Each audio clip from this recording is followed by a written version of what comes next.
What's up and welcome to Dirt Gear TV. Why am I so fuzzy?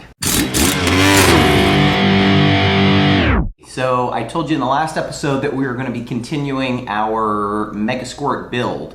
We put together the MS3 in the last episode, and now we're going to be taking a look at the expansion for the MS3.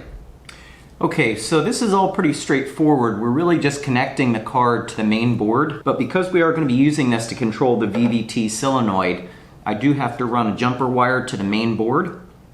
So what you're going to do is you're going to run a jumper from S12 on your main board to the C side of D1 on your expansion card.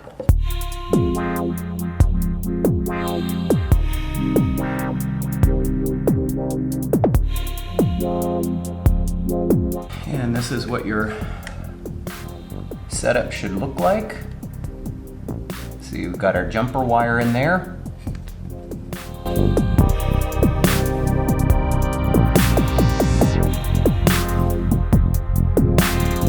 Today, dudes, it's going to be all about getting work done as fast as possible.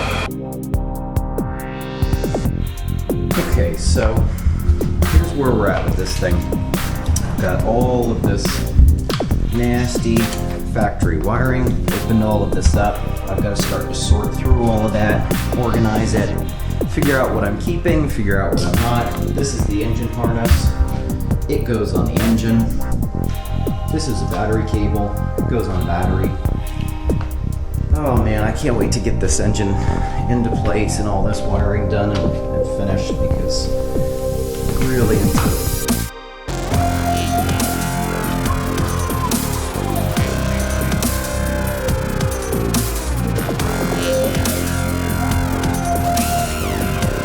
I just found out that we've got a small issue with regard to the ignition trigger wheel that's inside this engine. Now, the MS3 system is designed to work with a couple of standard trigger wheel configurations.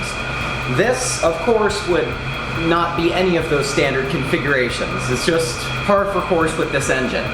So there's two things that we need to modify that's going to be able to allow this engine to run with the MS3 system.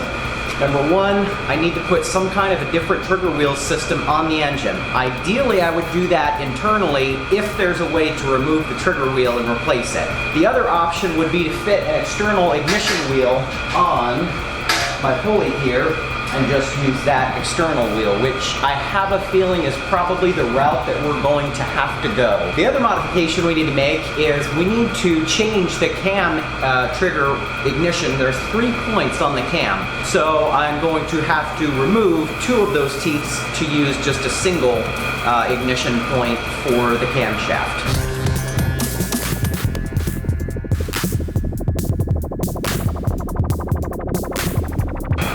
I'm into the bottom end of this engine, and I did not think for 100 years that I'd be having to go through and do this. This is our crank trigger wheel right here. The type of configuration that we need is a 36-1, and that's just not what we have. I am going to have to pull this crank apart.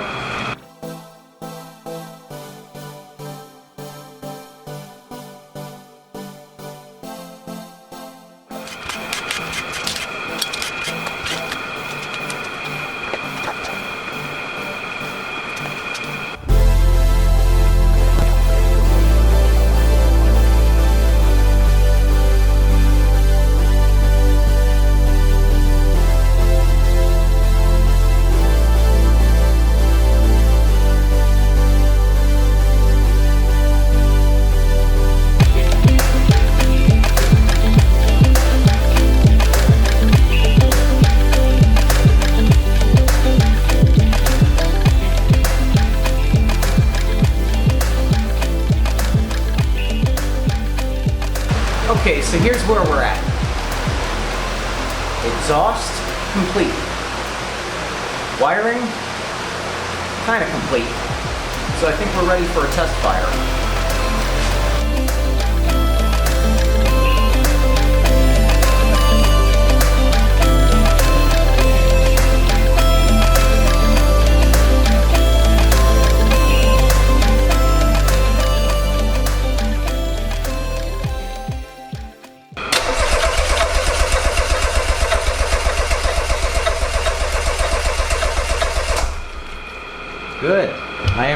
10 degrees before top dead center. Guys, well, we've run our safety checks. We've checked our timing, the crank sensors, the cam sensors. It appears like everything's working. I think we need to just go ahead and crank this thing over properly and see what happens. All right, in real time with me. Here goes nothing, guys. Very first crank ever. Having rebuilt this engine, putting together our Megasquirt system. So fingers crossed I got that done properly. I'm going to go ahead and activate our fuel pump. And let's crank it over.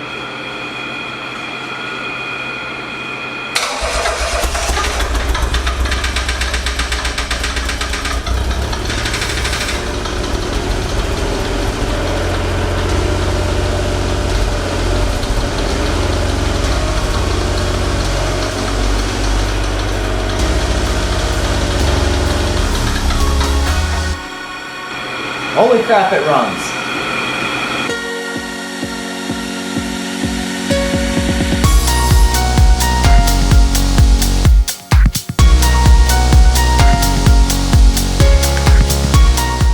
I spent a lot of time in the last episode putting together our throttle cable. Now this is actually a throttle cable from a jet ski. I think it's a Kawasaki 750. If you're looking for like a heavy duty generic throttle cable, you can buy a lot of junk and cheap ones and stuff on eBay and for motorcycles and so forth. If you buy a throttle cable for a jet ski, they're very robust. This one actually has a couple of water seals on this side and also on the pedal side down here, which I installed. And then I just built this little bracket here. So now we're working on the clutch. It's a Speedway, but I think Woolwood makes this.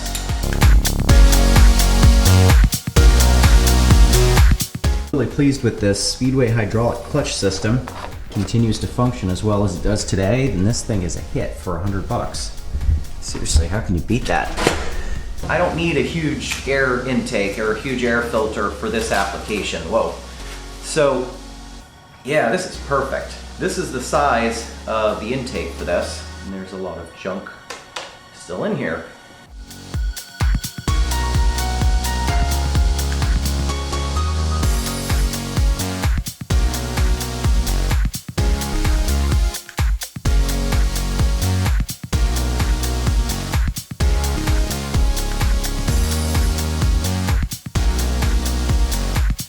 Okay, so this is how our electrical box is coming along. I've got our relays hooked up. I've got our starter relay hooked up. What's up, guys? Okay, so it's another 3, maybe 4 days past the last time you saw me. This is why this project has been stretched out in this last portion, especially lately because I've been doing a lot of work. We ran into a little bit of a snag. What it turns out to be is the ignition had a position where accessory 1, it would temporarily cut the power down. Now I don't know if that's just because there was so much draw, so my resolution to that is rather than using accessory 1 to power our computer, I just wired the computer and my whole starting system, both of our fuse blocks, through accessory 2 or ignition position 2. So that way that would hold constant power.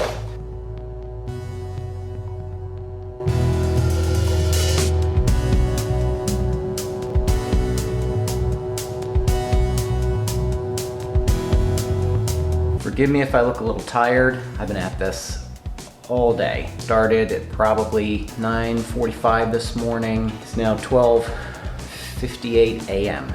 I'm actually in a good mood finally because I got to a point where I see the light at the end of the tunnel. Things are functioning as they should be. The fans are working right. Temperatures are good. I've got kind of a bass tune in it where my AFR fuel ratio is right where I want it to be, but obviously I've still got to sort out all of this mess with the electrical. The other thing too I wanted to show you guys is this is going to be our digital dash display. So this is a Samsung Galaxy tab. This is an 8-inch tab, and this is what we're going to be using for all of our digital readouts and gauges. This puppy is going to sit right like so. Booyaka. Oh, let me get you guys closer. That is going to be our display. Let's got built-in accelerometer, it's got GPS. It's just a Galaxy tablet. This thing is ruggedized, so it is water resistant using a program called Shadow Dash. It's made by the same company that develops the Tuner Studio, and I just like the fact that those two can work together. Some other gauges and things in here right now. This shows speedometer, this shows acceleration force, X-force, Y-force. Hey, and welcome to the next day. All right, I ran out of time. I worked on it late, had some more work to do today. This thing's starting to look like a buggy again. Look at this thing. I've got real wires. They go down a loom and everything. Let me show you. Huh? What do you think? It's coming along, right? Yeah, it's starting to look like its old self again. Even the garage is starting to get put back together. So, we've gotten to this point where we're done. So let me show you the finished product, and then we'll get into a test run here. So our dash, our tablet, is going to mount right up behind here. I'm going to have to figure out a way to mount that properly. Hydraulic clutch system. It's a little tight, but I made it work. I've got my battery compartment here. Engine mounts. I wanted to make sure I had good grounding because that's really important. So I've got a frame ground here directly off the battery. I've got this main ground that comes into my fuse blocks up here, and then I've also got a separate engine ground here. This is our little module that controls our wideband coming down under here. Obviously we've got the custom axles. We've got our wideband over here. This is a material that we use in attics, pure aluminum, and it's basically like a fire aluminum blanket. So that's protecting our gas tank. You can see I've got another piece of that up under here to protect us from the header. I am going to put a shroud on this header. This is our main crank sensor. This is probably the most important gizmo in this entire setup. Electrical system, you can see I've finished looming all of this stuff. So this is our main power line, our main line that's going to run all the way back to the ignition and supply power to the ignition and to the rest of the systems. Obviously you guys have seen Alright guys, so here we are. I'm just finishing editing the final part of our build series, and it's the moment of truth. I'm actually going to take this thing out for a putter around the neighborhood, and I'm not really sure what's going to happen. I've got a lot of cops in the neighborhood too, so I'm really not sure what's going to happen. Hopefully I don't get a ticket or a warning even. I don't really want to talk to any cops today. I just want to run the thing. I'm anxious. Now's the time, so can't check it out now. Let's take this thing for a test drive. Man, it is freezing outside. All right, let's get this thing done before any neighbors complain.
cold out there. I think it's probably down close to the 40s. And it runs beautifully. There's no surprises. I mean, it drives perfect. It drives like a freaking car. The clutch is as smooth, if not smoother than any car clutch I've ever driven. I mean, the thing steers now, finally, because we used to have that locked diff, so we couldn't cut corners. Now, having the actual differential in the tranny, the thing actually corners. It's smooth, it's torquey, the gear ratio is, it's geared a little tall. Okay, it's geared a lot tall, but I think that's okay because I think we've got so much torque in such a lightweight package, it's not a problem. When I was letting the clutch out, basically when we were idling, the engine didn't want to stall. I can't tell you how impressed I am with the first test run. I was sure I was going to stall it or something was going to go wrong, just something. And I can't believe we made it in and around with no issues. And fortunately, didn't have to piss off any neighbors in the process either, so that's always a plus. I'm noticing that the power band is way off. And that's just because I have not tuned whatsoever the AFR. I don't know what it does under load. If we get that dialed in, the thing's gonna be a beast. But you can tell it's got power. I'm gonna end the video here. This is just the beginning of what you're seeing from this buggy. So if you haven't already, hit that subscribe button. We're gonna have some very cool content coming at you in the very near future. Thanks for watching Dirt Gear TV, and we will see you later.